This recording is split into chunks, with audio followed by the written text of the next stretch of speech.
السلام عليكم، ازيكم؟ عاملين ايه؟ حلقة جديدة من مطبخنا على طريقتي انا.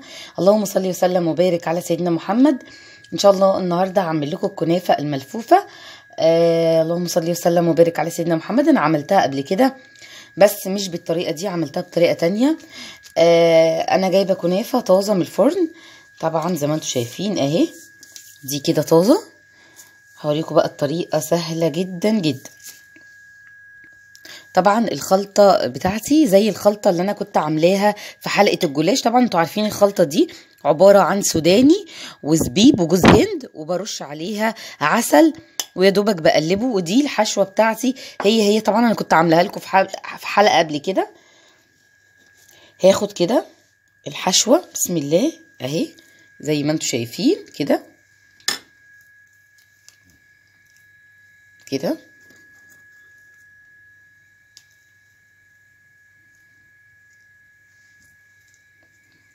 اهو. وهبدأ ان انا هلف بطريقة سهلة وبسيطة بردك.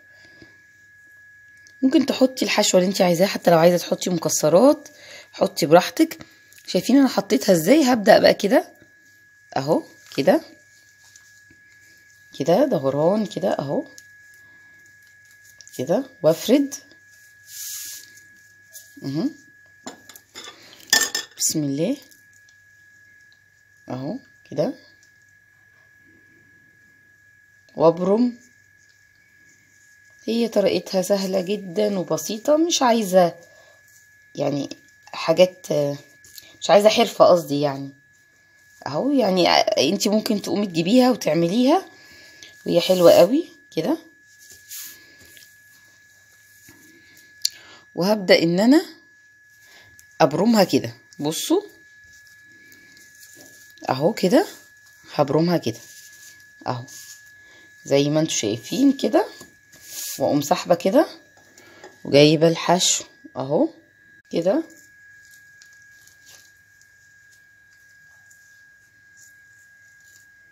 كده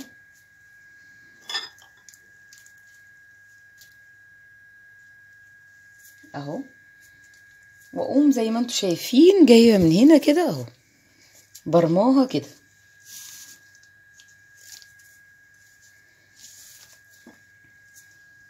كده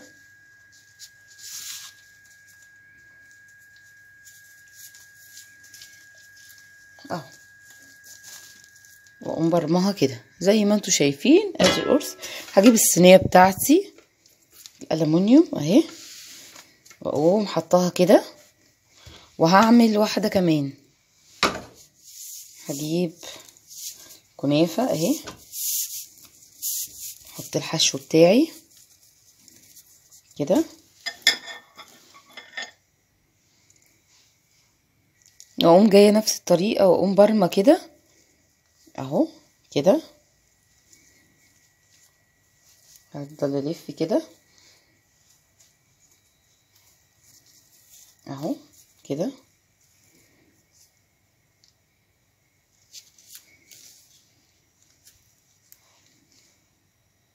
وابدا ان انا ابرم كده كده اهو. واجيب بقى صينيه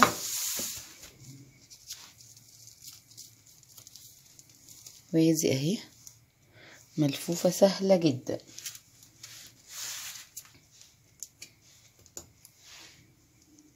انتوا شايفين كده خلاص انا لفيتها. الطريقه زي ما انتوا قدامكم اهي سهله جدا. طبعا السمنه لازم تبقى قادحه، قلت لكم يعني سخنه جامد اهو. هنزل كده بالسمنه بسم الله لازم كده زي ما انتوا شايفين كده اهو.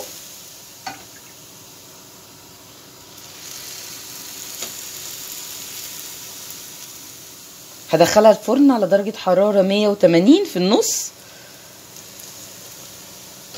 على درجة حرارة 180 هحطها في النص.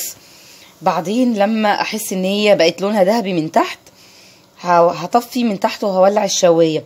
طبعا لو عندك مروحة او بتشغلي من تحت وفوق ممكن تشغليهم مع بعض ممكن تشغليهم مع بعض، بس بعد ما تحمر من تحت شويه، وتشغلي كمان معاها الشوايه.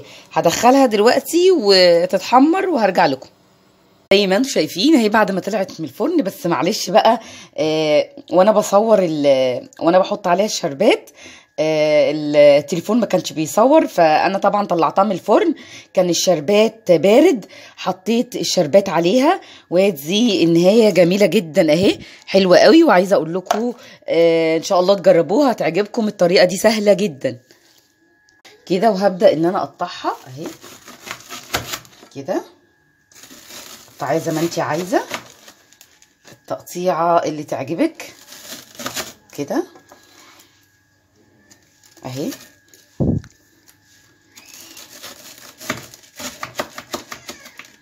طبعا الطريقه دي جميله قوي،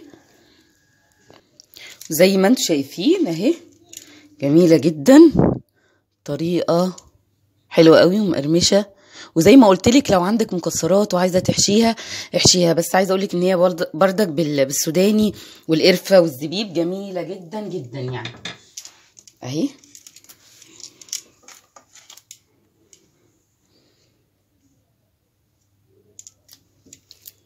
وادي طبق الكنافه بتاعنا زي ما انتم شايفين. اللهم صل وسلم وبارك على سيدنا محمد، جميل جدا جدا، وان شاء الله هتجربوه. وطبق حلويات على السريع اهو، ما خدش منا وقت. متنسوش بقى ترفعوا الفيديو باللايكات بتاعتكم والتعليقات الجميله. والسلام عليكم ورحمه الله وبركاته.